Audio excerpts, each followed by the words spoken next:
The Black Panther trailer takes us to places we've never been in the Marvel Cinematic Universe. Here's everything we caught. It's here. Marvel has released the trailer for Ryan Coogler's Black Panther. And while it's hard to get excited for anything after watching J.R. Smith brick off balanced three-point shots for a quarter, they debuted the trailer in the middle of the first quarter of the NBA Finals game. Holy socks, this trailer is amazing. And as always, we picked through it to find every interesting shot, reference and sequence for you.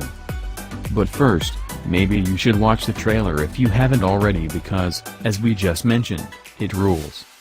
Take a look. We start the trailer being introduced, or reintroduced, if you want, to Andy Serkis' Ulysses Klaue and Martin Freeman's Everett K. Ross. Serkis previously played Klaue, also conveniently his supervillain name, in Avengers: Age of Ultron. The character was created by Stan Lee and Jack Kirby in Fantastic Four number 53, where he stole vibranium from Wakanda, murdered T'Challa's father and got his hand chopped off. He then replaced it with a sonic gun and turned himself into a robot made of solid sound, something that will probably not happen here. Ross made his MCU debut in Captain America: Civil War. He was created by Priest and Kenny Martinez and Kazar, and brought back in the pages of Priest's legendary run as writer on Black Panther in 1999. He's a medium-high-level State Department employee given the responsibility of guiding T'Challa around New York, where he then gets roped into fights with Mephisto, Atlantis, Man-Ape, and Iron Man, and sits in on a diplomatic meeting between Black Panther, Dr. Doom, Namor, and Magneto. Needless to say, Priest's run, which seems to have heavily influenced this movie, was awesome. Klaue is explaining to Ross that Wakanda's perception as a third-world country is a front, as we get to see glimpses of the country from T'Challa's perspective, and it looks incredible.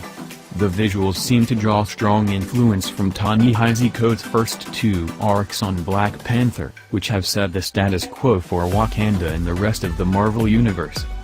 Coates has spent a lot of time delving into Wakandan geography and society.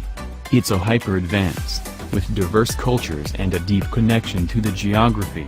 It's also generally hidden from the rest of the world, something we saw in the post-credits scene in Civil War. Black Panther gets shot up by, presumably, Klaue's gang, but the bullets bounce off of him and he kicks the hell out of them. His suit is made of woven vibranium, an incredibly strong, valuable metal found only in a meteor that crashed in Wakanda a long time ago. Wakanda is the only source of vibranium on Earth, and it's the source of their tremendous technological advancements.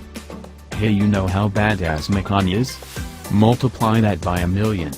Check out Don Iger as a T'Challa is the king of Wakanda, and he first appeared in Fantastic Four number 52, created by Stan Lee and Jack Kirby, and of course, we met him in Captain America: Civil War last year on screen. Oko is a member of the Dora Milaje, the King's all-woman royal guard. We'll see more of them throughout the trailer. For example, Oko and the rest of the Dora Milaje were created by Priest and Mark Texeira in 1998. Here we see Forrest Whitaker as Zuri, who in the comics was a warrior ally of T'Challa's father and predecessor as Black Panther. This is Michael B. Jordan as Eric Killmonger. Killmonger first showed up in Don McGregor and Rich Buckler's Jungle Action in 1973, where it was revealed that his father was forced to help Klaue in his initial raid on Wakanda, and he and his family were exiled for it. He developed a hatred of the Black Panther, and turned himself into evil Batman, peak physical condition, genius strategist, sciencey guy, to fight him. It makes sense that Killmonger would be breaking Klaue out of jail here. Here's a look at him without the mask, presumably about to pay for the previous crimes in this sharp-looking Wakandan throne room. He's not the only villain in the movie, though. That's Winston Duke as M'Baku. In the comics, M'Baku was originally an Avengers villain known as Man-Ape, created by Roy Thomas and John Buscema. He's super fast and super strong, and has tried to lead many a coup against the throne. From behind, this looks like Man-Ape has captured Ramonda and Everett Ross. Here we see Lupita Nyong'o as Nakia, a Dora Milaje guard. She's walking through a casino that Echo then rips up, and oh my god you guys, this might be the best Marvel trailer yet. Angela Bassett is playing Ramonda, Chia's stepmother and Queen Mother of Wakanda. They nailed so much of the look of Wakanda and Black Panther's world here, it's incredible. She looks like Brian Stelfreeze drew her. Shuri, Chia's sister, and eventual Black Panther herself, shows up here, packing Panther glove cannons. She was created by Reggie Hudlin and John Romita Jr. in 2005, became Panther in 2009, and has had quite a rid all in all. She's played by Letitia Wright. And that's that. Did we miss anything? Guess wrong about plot points? Did we inspire you to go track down Priest's run on Black Panther? Let us know in the comments. The sequel Pacific Rim Uprising arrives to cancel the apocalypse, again, next month, which means that marketing for the John Boyega headline blockbuster is picking up speed now, as evidenced by the release of the second theatrical trailer.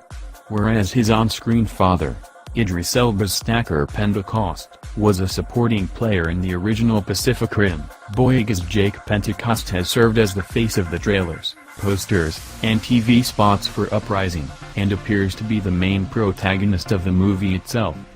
Although Spartacus creator and Daredevil Season 1 showrunner Stephen S.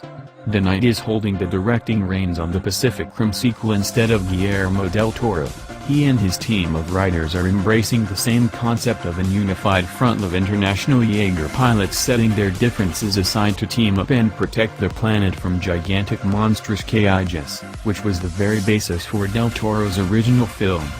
This being a sequel, the Cages are now more evolved, bigger and badder, and the humans have designed new and improved Jaegers in order to do battle with them again. The spectacle in Uprising promises to be even more destructive than the city wrecking that went down in its predecessor, as the new trailer for the film illustrates. In addition to calling attention to the Cage's new powers and the fresh threat that Earth now faces, the second Uprising trailer also takes some time to shed light on the larger plot of the film, including the Jake Pentecost character and his role to play in all this. Boyega is already world famous thanks to his role as the stormtrooper-turned-resistance fighter Finn in the current Star Wars trilogy, but the Pacific Rim sequel will be the first true test of his ability to carry a franchise squarely on his shoulders. John Boyega and Jaeger armor in Pacific Rim Uprising trailer number 2, John Boyega battles a new apocalypse.